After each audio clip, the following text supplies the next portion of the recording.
Good morning. Welcome to Stock Market. Today it's Tuesday, November 12th, 2019. This is your host, Dan Russo, the Chief Market Strategist at Chaikin Analytics. Find me on Twitter at Dan Russo _CMT. Stock Market Today, brought to you today and every day by Chaikin Analytics. Head over to chaikinanalytics.com/today. Sign up for a free email. Get daily stock ideas for you to consider. Hits your inbox every trading day before the market opens. So U.S. equities finished lower in Monday's trading. Pretty quiet session. Treasury market was closed for the Veterans Day holiday in the U.S., and that was after the big backup in bond yields last week. The dollar was weaker on the major crosses. Gold finished down 40 basis points, and WTI crude was down 70 basis points. At the sector level, it was pretty fairly bunched. REITs, industrials, and tech outperformed. Utilities, energy, and healthcare underperformed. As we get to the desk this morning, futures are slightly higher to start the day. Asian markets were mostly higher overnight, with Japan leading, and some stabilization in Hong Kong following a big sell-off on Monday. European equities are trading higher as well. Treasuries are mostly stronger, obviously, as we get back from their three-day weekend. The dollar is seeing modest gains on the major crosses. Gold is off 10 basis points. WTI crude is up 60 basis points. And yeah, it really was a quiet Monday trading, right? Market's just kind of grinding sideways after closing at an all-time high on Friday, capping a 5-week winning streak. Not a ton has changed here in the near term. Key support is at the 200-day moving average around 2,900. Near-term support is near 30.30 and then 29.50. Obviously, those August lows are in play, but quite honestly, they're over 200 points away at this point. So, obviously we want to keep them in mind. Should we test that level? But for all intents and purposes, the key areas that we want to be focused on in the near term, the breakout level at 30.30, and then below that 29.50, and then the 200-day moving average to keep the uptrend in track is at 2,900. Now, the RSI remains in bullish ranges, and that was after failing to become oversold on the most recent test of the 200-day moving average. And Chaikin money flow, is bullish and actually beginning to work its way higher once again. So the indicators support what we're seeing in price action. A little bit of churning activity. Is a pretty busy macro week in terms of speakers. President Trump is going to speak in New York today, and then Chairman Powell at the Fed is going to address Congress beginning tomorrow. So some potential data points, a lot of eyes on both of those speeches here today, especially President Trump and what he could be saying about China and trade. Now, our market in a minute. What are we writing about in the note today to Chaikin Analytics clients? Well, we just touched on the pause near the highs during quiet Monday's trading. The consumer sectors are showing signs of relative weakness, and that's kind of interesting to me because you would think in this risk-on type of environment that discretionary would be outperforming the market and would be the staples that are lagging. Well, staples are lagging. So is discretionary. We'll take a look at those charts a little bit later in the show. Financials and industrials can continue to improve as the rotation into cyclicals persists. Technology is the best relative trend in the market, probably the best absolute trend at the sector level as well. Futures point to a slightly higher open here today, as I said. Now let's look at the power bars here. Not a ton changed because of, you could see pretty uneventful trading. The Dow was up 2 basis points. Count them, 2. 3 bulls to 7 bears there. S&P 500, 124 bulls to 93 bears after it lost 20 basis points yesterday. NASDAQ, inline performer, 3117, not much of a change there. Small caps, also an inline performer, 693 to 309. The bond market was closed. According to the Chaikin Power Bar, small cap stocks and large cap stocks are bullish. Major markets across the board, however, are mixed. Let's hit our stock of the day now. TriPoint Group, TPH, the ticker symbol there. Closed at 1514, up 73 basis points yesterday, so some nice outperformance on the day. Power gauge rating for TriPoint is very bullish due to very attractive financial metrics, very positive expert activity, strong earnings performance, and strong price volume activity. So the 20 factors roll up to a very bullish rating. We have a strong trend above the rising long-term trend line and a strong industry group, household durables. Market and model are in agreement here, as you can see. We've been on this bullish rating or very bullish rating since July, and since late July, the stock's been an outperformer relative to SPY. And now what do we have here? a pullback to oversold conditions with bullish money flow within the context of an uptrend. This is the setup. When we talk about having an ideal setup, when we talk about having a process, when we talk about buying bullish and very bullish stocks that are outperforming the market, that are in leading industry groups, when they become oversold with bullish money flow, this is it. TPH looks pretty compelling to me as a bullish idea. Now, as always, you'll want to manage your risk whatever way you do that, whether you use chart-based support right here around the 1450 level, whether you use some trailing stop methodology, a percentage or a fixed number, or is the one that I prefer, average true range, manage your risk. But TriPoint looks like a setup you want to take. TPH as a potential bullish idea here today. Let's look at our sector tracker now. Movement of the major sectors over the last 5 days. Fins at the top of the list. We've been pounding the table that as rates go higher, financials are likely to outperform. The banks have gotten into gear.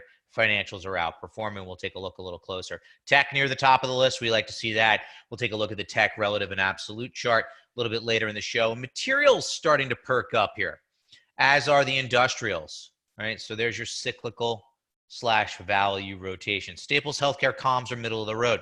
Discretionary, we'll take a look at that chart, but it's really lagging.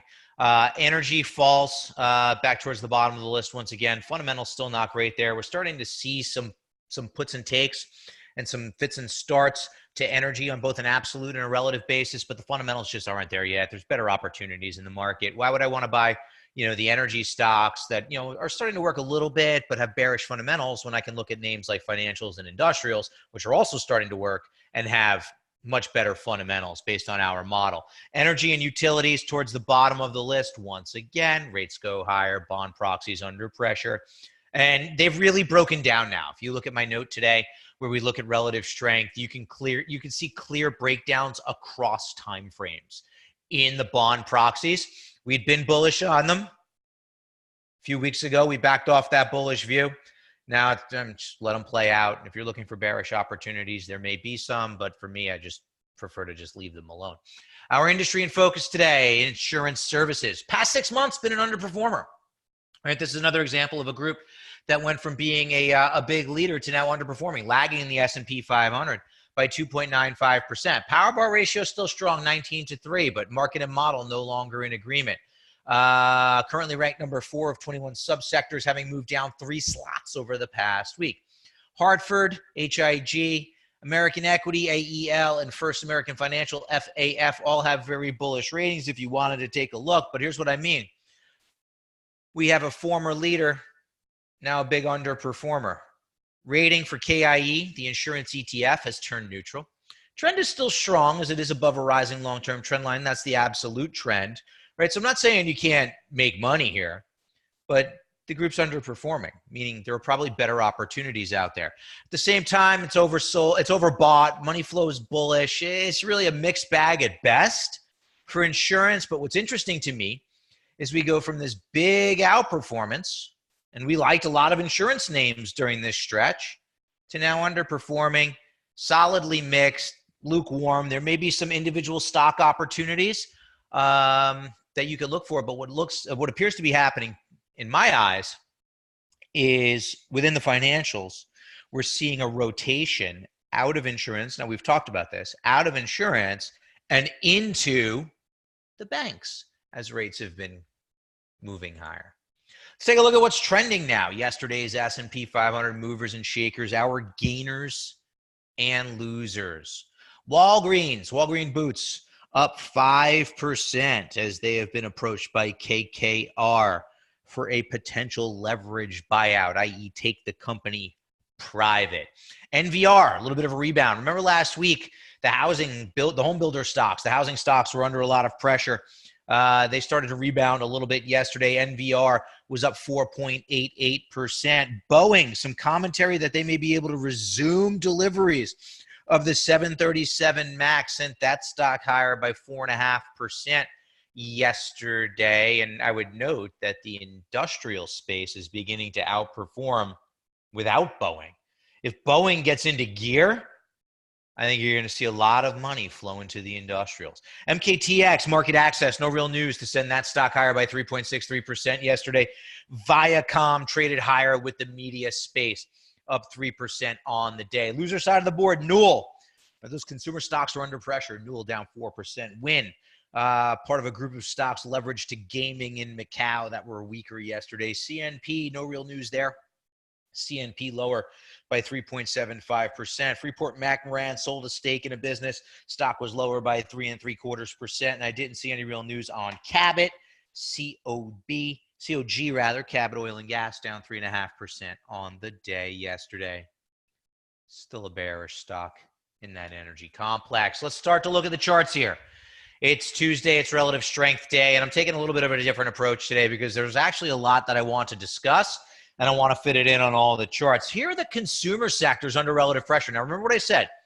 We've seen this defensive to cyclical rotation. So I'm not surprised to see the staples relative to the S&P 500 breaking down, right? Here's the staples. When the line is rising, staples are outperforming. Now they've broken down and are heading lower. Staples are underperforming.